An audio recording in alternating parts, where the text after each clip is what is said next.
എല്ലാ ഉദ്യോഗാർത്ഥികൾക്കും ടാലന്റിന്റെ daily current affairs ക്ലാസ്സിലേക്ക് സ്വാഗതം. ഇന്ന് നമ്മൾ ചർച്ച ചെയ്യാൻ പോകുന്നത് 2025 നവംബർ 19 പ്രധാന ആനുകാലിക വിഷയങ്ങളും അവയുടെ അനുബന്ധ വിവരങ്ങളുമാണ്. അപ്പോൾ നമ്മൾ ക്ലാസ്സിലേക്ക് കടക്കാം.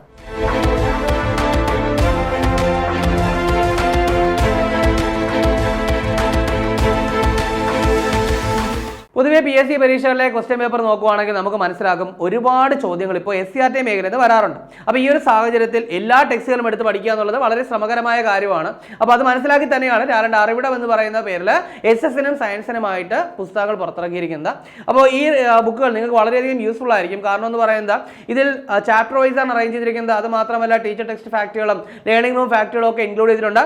ദെൻ സയൻസ് 2 പാർട്ടാണ്, അതുപോലെ സോഷ്യലും 2 പാർട്ടാണ്. പാർട്ട് 1 5, 7, 9 ക്ലാസ്സിലെ വിവരങ്ങളും പാർട്ട് 2 6, 8, 10 ക്ലാസ്സിലെ വിവരങ്ങളുമാണ് അറേഞ്ച് ചെയ്തിരിക്കുന്നത്. സോ ഒരു കംപ്ലീറ്റ് പാക്കേജ് ആയിട്ട് തന്നെയാണ് നിങ്ങളുടെ കയ്യിലേക്ക് ഈ ബുക്ക് വരുന്നത്. അപ്പോൾ ഇത് പർച്ചേസ് ചെയ്യാനായിട്ട് നിങ്ങൾക്ക് ആമസോൺ, ഫ്ലിപ്കാർട്ട്, മീഷോ എന്നീ പ്ലാറ്റ്ഫോമുകളോ അല്ലെങ്കിൽ നിങ്ങളുടെ വീടിനടുത്തുള്ള ബുക്ക് സ്റ്റോളുകളോ സന്ദർശിക്കാം. ഇനി അതല്ലെങ്കിൽ ടാലന്റിന്റെ വെബ്സൈറ്റ് ആയിട്ടുള്ള veranda.talentkerala.com സന്ദർശിച്ചാലും മതി. ഒരുപാട് പേർ നിരന്തരം ആവശ്യപ്പെട്ട പ്രകാരം ടാലന്റ് ഏറ്റവും പുതിയ കറണ്ട് അഫയേഴ്സ് ബുക്ക് പുറത്തിറക്കിയിരിക്കുകയാണ്. അപ്പോൾ നമുക്കറിയാവുന്നതാണ് കറണ്ട് അഫയേഴ്സിന്റെ ഒരു പ്രയോറിറ്റി എന്ന് പറയുന്നത്. അതിന് പ്രത്യേകിച്ച് പറഞ്ഞ് മനസ്സിലാക്കേണ്ട ആവശ്യമില്ല. അപ്പോൾ ആ കറണ്ട് അഫയേഴ്സിന്റെ മാർഗ്ഗം കൃത്യമായിട്ട് ഉറപ്പിക്കാനായിട്ട് നിങ്ങളെ സഹായിക്കുന്ന തരത്തിലാണ് ഈ പുസ്തകം തയ്യാറാക്കിയിരിക്കുന്നത്. നിങ്ങളുടെ വീടിനടുത്തുള്ള ബുക്ക് സ്റ്റോളുകളിലും ആമസോൺ, ഫ്ലിപ്കാർട്ട്, മീഷോ എന്നീ പ്ലാറ്റ്ഫോമുകളിലും ടാലന്റിന്റെ വെബ്സൈറ്റ് ആയിട്ടുള്ള talentkerala.com ഈ ബുക്ക് ലഭ്യമാണ്. അപ്പോൾ നമുക്ക് ആദ്യം ചർച്ച ചെയ്യാനുള്ള പോയിന്റ് എന്ന് പറയുന്നത് തദ്ദേശ തെരഞ്ഞെടുപ്പിൽ സംസ്ഥാനത്തെ ഏറ്റവും വലിയ പഞ്ചായത്ത് ഏതാണ്? അപ്പോൾ നമുക്കറിയാം നമ്മുടെ തദ്ദേശ തെരഞ്ഞെടുപ്പ് നടക്കുകയാണ് അല്ലേ? അപ്പോൾ ഡിസംബർ 9, 11 തീയതികളിലായിട്ട് തെരഞ്ഞെടുപ്പും അതുപോലെ തന്നെ 13-നായിരിക്കും ഫലപ്രഖ്യാപനവും നടക്കുക. അപ്പോൾ ഇവിടെ നമ്മൾ ചർച്ച ചെയ്യുന്ന പോയിന്റ് ഇതാണ്. ഈ ഒരു തദ്ദേശ തെരഞ്ഞെടുപ്പ് നോക്കുമ്പോൾ സംസ്ഥാനത്തെ ഏറ്റവും വലിയ പഞ്ചായത്ത് ഏതാണ്? കാരണം നമുക്കറിയാം അല്ലേ, ഇപ്പോൾ പഞ്ചായത്തുകളായാലും വാർഡുകളായാലും ഒക്കെ പുനഃക്രമീകരണം നടന്നിരിക്കുകയാണ്. ചില പഞ്ചായത്തുകളിൽ, ചില നല്ല മിക്ക പഞ്ചായത്തുകളിലും ഓരോ വാർഡ് അല്ലെങ്കിൽ 2 വാർഡ് വീതമെങ്കിലും ഒക്കെ കൂടിയിട്ടുണ്ട്. സോ കാര്യമായൊരു വ്യത്യാസം വന്നിട്ടുണ്ട്. എന്നിരുന്നാൽ തന്നെ നമ്മൾ കൃത്യമായിട്ട് അപ്ഡേറ്റ് ചെയ്ത് വെച്ചേക്കുക. അപ്പോൾ ഈ ഒരു തദ്ദേശ തെരഞ്ഞെടുപ്പിൽ സംസ്ഥാനത്തെ ഏറ്റവും വലിയ പഞ്ചായത്ത് ഏതാണ്? അത് കുമളിയാണ്. കുമളി ഇടുക്കിയാണെന്ന് പ്രത്യേകിച്ച് പറയേണ്ട ആവശ്യമില്ലല്ലോ. അപ്പോൾ ഇടുക്കി ജില്ലയിലെ കുമളിയാണ് സംസ്ഥാനത്തെ ഏറ്റവും വലിയ പഞ്ചായത്ത് എന്ന് പറയുന്നത്. ഇനി ഏറ്റവും പ്രധാനപ്പെട്ട മറ്റൊരു കാര്യം കൂടി നോക്കാം. ഏറ്റവും വലിയ വാർഡ് ഏതാണ്? അപ്പോൾ ആ ഏറ്റവും വലിയ വാർഡ് എന്ന് പറയുന്നത് ഈ പറയുന്ന കുമളി പഞ്ചായത്തിൽ തന്നെയാണ്. ആ വാർഡിന്റെ പേര് മുല്ലപ്പെരിയാർ എന്നാണ്. അപ്പോൾ ഇത്രയും കാലത്തെ ചരിത്രത്തിൽ അത് ആദ്യമായിട്ടാണ് മുല്ലപ്പെരിയാർ എന്ന് പറയുന്ന പേരിൽ ഒരു വാർഡ് വരുന്നത്. നമ്മുടെ മുല്ലപ്പെരിയാർ ഡാം ഒക്കെ എന്ത് ചെയ്യുന്നത് ഉൾക്കൊള്ളുന്ന വാർഡാണ് ഈ പറയുന്ന മുല്ലപ്പെരിയാർ വാർഡ് എന്ന് പറയുന്നത്. അത് സ്ഥിതി ചെയ്യുന്നത് കുമളി പഞ്ചായത്തിലാണ്. അപ്പോൾ അത് കൃത്യമായിട്ട് നോട്ട് ചെയ്യുക. അപ്പോൾ ഏറ്റവും വലിയ പഞ്ചായത്ത് കുമളി പഞ്ചായത്ത്, ഏറ്റവും വലിയ വാർഡ് എന്ന് പറയുന്നത് ഏതാണ്? മുല്ലപ്പെരിയാർ വാർഡാണ്. അപ്പോൾ അത് കൃത്യമായിട്ട് നോട്ട് ചെയ്ത് വയ്ക്കുക. അടുത്ത നമുക്ക് നോക്കാനുള്ളത് ഒരു അവാർഡാണ്. അപ്പോൾ ഈ അവാർഡിനെ പറ്റി പറയുമ്പോൾ നമ്മുടെ ദേശീയ ജലശക്തി മന്ത്രാലയത്തിന്റെ 6ാമത് ദേശീയ പുരസ്കാരം. അപ്പോൾ നമ്മുടെ നാഷണൽ വാട്ടർ അവാർഡ്സ് ആണ് ദേശീയ ജലശക്തി മന്ത്രാലയമാണ് നൽകുന്നത്. 6ാമത് അവാർഡാണ്. അപ്പോൾ ഈ അവാർഡിൽ മികച്ച വില്ലേജ് പഞ്ചായത്ത് വിഭാഗത്തിൽ 1ാമതെത്തിയ കേരളത്തിലെ പഞ്ചായത്ത് ഏതാണ്? അപ്പോൾ മികച്ച വില്ലേജ് പഞ്ചായത്ത്, അപ്പോൾ മികച്ച വില്ലേജ് പഞ്ചായത്ത് വിഭാഗത്തിൽ ശരിക്കും പറഞ്ഞാൽ 2 പേർ 1ാം സ്ഥാനത്തുണ്ട്. അതിലൊന്ന് നമ്മുടെ കേരളത്തിൽ നിന്നുള്ള പഞ്ചായത്താണ്. അതായത് കണ്ണൂർ ജില്ലയിലെ പായം ഗ്രാമപഞ്ചായത്ത്. ഏതാണ്? കണ്ണൂർ ജില്ലയിലെ പായം ഗ്രാമപഞ്ചായത്താണ്. വളരെ കൃത്യമായിട്ട് ഓർത്തു വയ്ക്കുക. ഇനി അതിനൊപ്പമുള്ള മറ്റൊരു പഞ്ചായത്ത് എന്ന് പറയുന്നത് ദുബ്ബികാനിപ്പള്ളിയാണ്. ഏതാണ്? ദുബ്ബികാനിപ്പള്ളിയാണ്. സോ ആ ഒരു കാര്യം കൂടെ നോട്ട് ചെയ്യുക.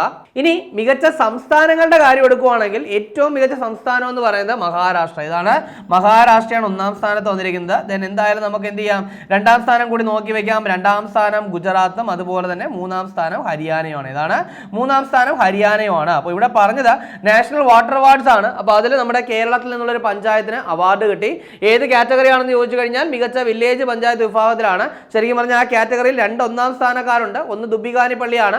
അതിനൊപ്പം നമ്മുടെ കേരളത്തിലെ കണ്ണൂർ ജില്ലയിൽ നിന്നുള്ള ഏതാണ് പായം ഗ്രാമപഞ്ചായത്തും 1ാം സ്ഥാനം നേടി.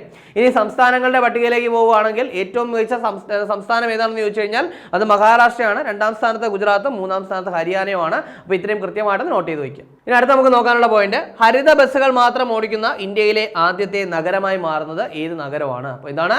ഇന്ത്യയിലെ ഒരു നഗരം എന്ത് ചെയ്യാൻ പോവുകയാണ്? ഹരിത ബസ്സുകൾ മാത്രം ഓടിക്കുന്ന നഗരമായിട്ട് മാറാൻ പോവുകയാണ്. ഏതാണെന്ന് ചോദിച്ചു കഴിഞ്ഞാൽ പൂനെയാണ്. അപ്പോൾ കൃത്യമായിട്ട് നോട്ട് ചെയ്യുക. പൂനെ എന്ത് ചെയ്യാൻ പോവുകയാണ്?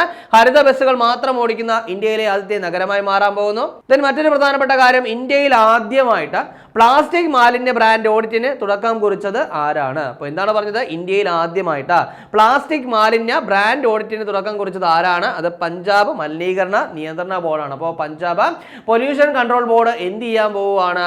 പ്ലാസ്റ്റിക് മാലിന്യ ബ്രാൻഡ് ഓഡിറ്റിന് തുടക്കം കുറിച്ചിരിക്കുന്നു. അപ്പോൾ ഇന്ത്യയിൽ തന്നെ ആദ്യമായിട്ടാണ് എന്ത് ചെയ്യുന്നത്? ഇത്തരത്തിലൊരു സംരംഭം കൊണ്ടുവരുന്നത്. അപ്പോൾ അതുകൊണ്ട് തന്നെ കൃത്യമായിട്ട് നോട്ട് ചെയ്യുക. സോ ഒറ്റ സ്റ്റേറ്റ്മെന്റിൽ തന്നെ പഠിക്കുക, ഇന്ത്യയിൽ ആദ്യമായിട്ട് പ്ലാസ്റ്റിക് മാലിന്യ ബ്രാൻഡ് ഓഡിറ്റിങ്ങിന് തുടക്കം കുറിച്ചത് ആരാണ്? പഞ്ചാബ് മലിനീകരണ നിയന്ത്രണ ബോർഡ്. കൃത്യമായിട്ട് നോട്ട് ചെയ്യുക. അടുത്തത്, സാൽ മരങ്ങൾ വളരുന്ന സാരന്ത പ്രദേശം വന്യജീവി സങ്കേതമായിട്ട് വിജ്ഞാപനം ചെയ്യാൻ ഉത്തരവിട്ടത് ഏത് കോടതിയാണ്? അപ്പോൾ കൃത്യമായിട്ട് നോട്ട് ചെയ്യുക, സാൽ മരങ്ങൾ ഒരുപാട് വളരുന്ന സാരന്ത എന്ന് പറയുന്ന പ്രദേശം എന്തായിട്ട് വന്യജീവി സങ്കേതമായിട്ട് വിജ്ഞാപനം ചെയ്യാൻ വേണ്ടി ഉത്തരവിട്ട കോടതി ഏതാണ്? സുപ്രീം കോടതി. സുപ്രീം കോടതിയാണ്. അപ്പൊ ഇവിടെ നമ്മൾ പറഞ്ഞു അല്ലെ, സാരന്ത പ്രദേശം, ഈ പറയുന്ന സാരന്ത പ്രദേശം എവിടെയാണെന്ന് ചോദിച്ചു കഴിഞ്ഞാൽ അത് ജാർഖണ്ഡിലാണ്. സോ ജാർഖണ്ഡ് ഗവൺമെന്റിനോടാണ് എന്ത് ചെയ്തത്? ഈ പറയുന്ന സുപ്രീം കോടതി ഉത്തരവിട്ടിരിക്കുന്നത്. അപ്പോൾ സുപ്രീം കോടതി നമ്മുടെ ജാർഖണ്ഡ് ഗവൺമെന്റിനോട് ഉത്തരവിട്ടിരിക്കുകയാണ്. എന്താണ് ഉത്തരവിട്ടത്? സാൽമരങ്ങൾ വളരുന്ന സാരന്ത പ്രദേശം എന്തായിട്ട് പ്രഖ്യാപിക്കണം? വന്യജീവി സങ്കേതമായിട്ട് പ്രഖ്യാപിക്കണം.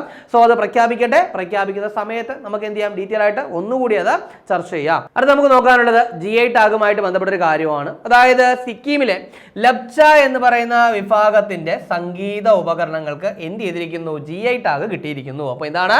GI ടാഗ് കിട്ടിയിരിക്കുകയാണ്. ആർക്കാണ്? സിക്കിമിലെ ലബ്ച വിഭാഗത്തിന്റെ സംഗീത ഉപകരണങ്ങൾക്ക് എന്ത് ചെയ്തിരിക്കുന്നു? GI ടാഗ് കിട്ടിയിരിക്കുകയാണ്. ഏതൊക്കെയാണെന്ന് ചോദിച്ചു കഴിഞ്ഞാൽ അത് തുങ്ബുക്, അതുപോലെ തന്നെ പുംടോങ് പുലിത്ത്. എന്താണ്? തുങ്ബുക് അതുപോലെ തന്നെ പുംടോങ് പുലിത്ത് എന്ന് പറയുന്ന സംഗീതോപകരണങ്ങൾക്കാണ് എന്ത് ചെയ്തിരിക്കുന്നത്? ഈ രണ്ട് സംഗീതോപകരണങ്ങൾക്കാണ് എന്ത് ചെയ്തിരിക്കുന്നത്? ഈ ഒരു അംഗീകാരം കിട്ടിയിരിക്കുന്നത്. അപ്പോൾ അത് കൃത്യമായിട്ടൊന്ന് നോട്ട് ചെയ്യുക. ഇനി അടുത്ത് നമുക്ക് നോക്കാനുള്ളത് ഷെയ്ഖ് ഹസീനയുമായിട്ട് ബന്ധപ്പെട്ട ഒരു കാര്യമാണ്. കാരണം നമ്മൾ ഓൾറെഡി ചർച്ച ചെയ്താണ് ബംഗ്ലാദേശിലെ സമരത്തെ പറ്റിയൊക്കെ അല്ലേ. അതായത് 1971 വിമോചന സമരത്തിൽ പങ്കെടുത്ത പോരാളികൾക്കും അവരുടെ കുടുംബത്തിലുള്ളവർക്കും വരും തലമുറയ്ക്കൊക്കെ എന്താണ് 30% സംവരണം ഏർപ്പെടുത്തുക എന്ന രീതിയിൽ ഒരു നിയമം കൊണ്ടുവന്നിട്ടുണ്ടായിരുന്നു. സോ അതിനെതിരെ ബംഗ്ലാദേശിൽ ഒരുപാട് യുവാക്കൾ പോരാട്ടം തുടങ്ങുകയും പ്രക്ഷോഭമാവുകയും അതിനെ തുടർന്ന് എന്ത് ചെയ്യുന്നു? അവസാനം ഈ പറയുന്ന ഷെയ്ഖ് ഹസീനയ്ക്ക് അവിടെ നിന്ന് രാജ്യം വിടേണ്ടി വരുന്നു. ഇപ്പോൾ എന്ത് ചെയ്യുകയാണ്? ഷെയ്ഖ് ഹസീനയ്ക്കെതിരെ കുറ്റം വന്നിരിക്കുകയാണ്. അതായത് രാജ്യത്ത് നടന്ന ബഹുജന പ്രക്ഷോഭം അടിച്ചമർത്തി എന്ന പേരിൽ വധശിക്ഷയ്ക്ക് വിധിക്കപ്പെട്ട മുൻ ബംഗ്ലാദേശ് പ്രധാനമന്ത്രി ആരാണ്? ഷെയ്ഖ് ഹസീനയാണ്. അപ്പോൾ രാജ്യത്ത് നടന്ന പ്രക്ഷോഭം അടിച്ചമർത്തി എന്ന പേരിൽ എന്ത് ചെയ്യുന്നു? ഷെയ്ഖ് ഹസീനയ്ക്ക് വധശിക്ഷ വിധിച്ചിരിക്കുകയാണ്. ബംഗ്ലാദേശ് കോടതിയാണ് വിധിച്ചിരിക്കുന്നത്. കൃത്യമായിട്ട് നോട്ട് ചെയ്യുക. അപ്പോൾ ഈ നിലവിലെ ബംഗ്ലാദേശ് ഗവൺമെന്റ്, അതായത് ഇടക്കാല സർക്കാരിനെ നയിക്കുന്നത് മുഹമ്മദ് യൂനിസ് ആണ്. ആ ഒരു കാര്യം കൂടി ഒന്ന് നോട്ട് ചെയ്ത് വെച്ചേക്കും. ഇനി അടുത്ത് നമുക്ക് നോക്കാനുള്ളത് ഒരു വേദിയാണ്. അതായത് 2025 ഗരുഡ വ്യോമാഭ്യാസത്തിന് വേദിയായത് എവിടെയാണ്? അപ്പോൾ 2025 ഗരുഡ വ്യോമാഭ്യാസത്തിന് വേദിയായത് എവിടെയാണ്? അത് ഫ്രാൻസ് ആണെന്നുള്ള കാര്യം ഓർക്കുക. അപ്പോൾ ഈ ഒരു അഭ്യാസത്തെ പറ്റി പറയുകയാണെങ്കിൽ ഇന്ത്യയും ഫ്രാൻസും തമ്മിലുള്ള സംയുക്ത വ്യോമാഭ്യാസമാണ് ഏതെന്ന് പറയുന്നത്? ഗരുഡ എന്ന് പറയുന്നത്. സോ ആ ഒരു കാര്യം കൂടി നോട്ട് ചെയ്യുക. ഇനി അടുത്ത് നമുക്ക് നോക്കാനുള്ളത് ഒരു മെഡൽ ടേബിളുമായിട്ട് ബന്ധപ്പെട്ട കാര്യം. അതായത് 2025 ഏഷ്യൻ ആർച്ചറി ചാമ്പ്യൻഷിപ്പ്. അപ്പോൾ എന്താണ് 2025 ഏഷ്യൻ ആർച്ചറി ചാമ്പ്യൻഷിപ്പ് വേദി എവിടെയാണെന്ന് ചോദിച്ചു കഴിഞ്ഞാൽ ധാക്കയാണ്. ബംഗ്ലാദേശിലെ ധാക്കയിൽ വെച്ചാണ് എന്ത് ചെയ്തത്? ഇത് നടന്നത്. സോ അതിലെ മെഡൽ ടേബിളിൽ ഒന്നാമതെത്തിയത് ആരാണ്? അത് ഇന്ത്യയാണ്. അപ്പോൾ സ്വാഭാവികമായിട്ടും ഒരു മെഡൽ ടേബിളിൽ ഇന്ത്യ ഒന്നാമതല്ല എങ്കിൽ മാത്രം നമ്മൾ ഇന്ത്യയുടെ സ്ഥാനം പഠിച്ചാൽ മതിയാവും. പക്ഷേ ഇവിടെ ഈ മെഡൽ ടേബിളിൽ ഒന്നാമത് ആര് തന്നെയാണ്? ഇന്ത്യ തന്നെയാണ്. സോ നമുക്ക് ഇവിടെ വേറെ കൂടുതലായിട്ടൊന്നും അറിയാനില്ല. അപ്പോൾ 2025 ഏഷ്യൻ ആർച്ചറി ചാമ്പ്യൻഷിപ്പ് അപ്പോൾ ധാക്കയിൽ വെച്ചാണ് നടന്നത്. മെഡൽ ടേബിളിൽ ഒന്നാമതെത്തിയത് ഇന്ത്യയാണ്. അത് നമുക്ക് നോക്കാനുള്ളത് ഒരു വിയോഗമാണ്. അതായത് 2025 അന്തരിച്ച ഇസ്രായേലിലെ ഇന്ത്യൻ വംശജനായ കുടിയേറ്റ കർഷകൻ. അപ്പോൾ ശരിക്കും പറഞ്ഞാൽ ഇദ്ദേഹം ഒരു മലയാളിയാണ്. അപ്പോൾ അദ്ദേഹം എന്ത് ചെയ്തിരിക്കുന്നു? ഇസ്രായേലിലേക്ക് കുടിയേറി താമസിച്ചതാണ്.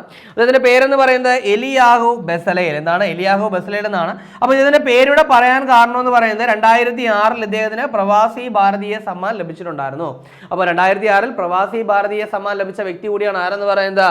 ഈ പറയുന്ന എലിയാഹു ബെസലേൽ. അപ്പോൾ അദ്ദേഹം 2025 നവംബറിൽ അന്തരിച്ചു. അതുകൂടി നോട്ട് ചെയ്യുക.